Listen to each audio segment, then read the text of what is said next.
Hi, my name is Kevin Solveson, and I'm running for Ohio Senate District 3.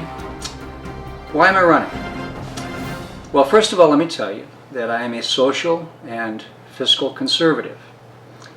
Now, the real fire in my belly is the heartbeat bill, and I'll get into that a little later, but I want to elaborate a little bit on what I mean when I say that I'm a social and fiscal conservative. Let me give you some examples of what drives my thinking. Guy remodeled our bathroom recently, and he did a great job. Had a conversation with the guy, and he told me about how he wanted to expand his business. And he realized when he looked into expanding his business that there would be such a weight of government regulations put on him and the business he was hoping to expand that he put it on the scales and he decided, no, it's not worth it. It's not worth the headaches. I'm just going to stay as I am. So jobs weren't created because of the load that would have been put on this individual, this private contractor, to expand his business.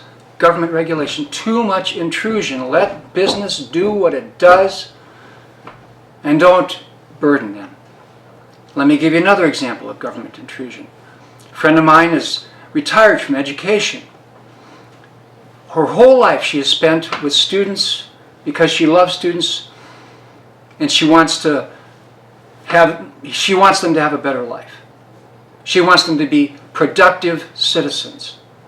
She was telling me about the load, the burdensome load that this noble ideal of Common Core would put on the teachers. How many billions of dollars is being invested by the government in Common Core? I don't know. But how many billions of dollars is it going to take to create the infrastructure to support this? The administrative cost, the computer database, all the dotting of the I's and crossing of the T's that's going to be required by all the teachers to conform to these government regulations. How many meetings are they going to have every week? How many notes are they going to have to log? How many things are they going to have to record about how they're educating the students to satisfy the government regulations? Well, maybe when the day is done, they'll have a few minutes to teach. Now, let the teachers do what they do best. Let the teachers teach, and let's not spend another $1 billion on another government boondoggle like the Affordable Care Act. Let's keep the government out of our lives. And I'll give you one more example of how this government is increasingly extending its tentacles into our lives. I don't know how many of you remember last year that the Little Sisters of the Poor, and I know some people joke about the Little Sisters of the Poor, and Athletic keeps playing the Little Sisters of the Poor. There really is a Little Sisters of the Poor, and they've devoted, I don't know how many decades now, to helping the poor. Well, the Affordable Care Act mandates that they violate their deepest convictions in providing contraceptives. The Catholic Church does not want to provide contraceptives. It's against their deepest held convictions. And yet the Affordable Care Act mandates that they provide contraceptives.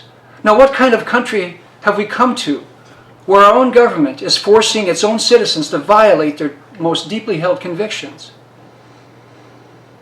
Even Justice Sotomayor, who no one would accuse of being conservative, even Justice Sotomayor saw the egregious intrusion into private lives that this Affordable Care Act, when it mandates that Catholics violate their deepest held convictions. So those are just a few examples of how in industry, in education, in religion, the government is extending its tentacles. But now I want to tell you about the fire in my belly. There is a bill that's been stalled in the Ohio legislature since 2011. It passed the House with flying colors, but it's been stalled in the Senate.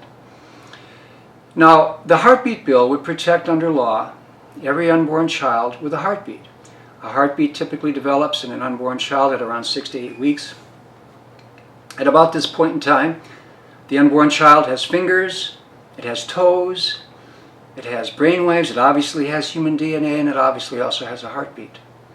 Now, right now, because of Roe v. Wade, these little babies, these little unborn children, are fair game for abortionists. With heartbeats, with brainwaves, with fingers, with toes.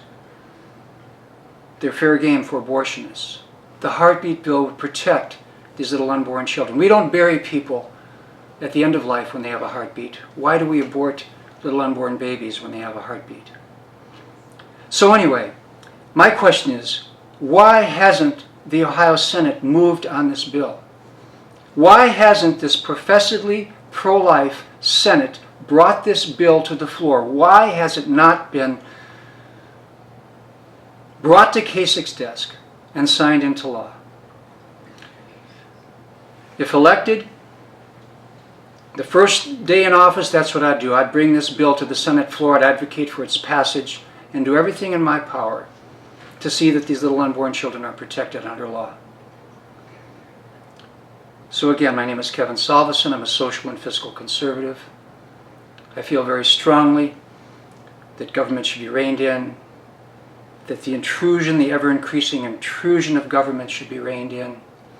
I feel very strongly about the intrusion of government in industry, in education, or in religion, and I feel very strongly about the heartbeat bill.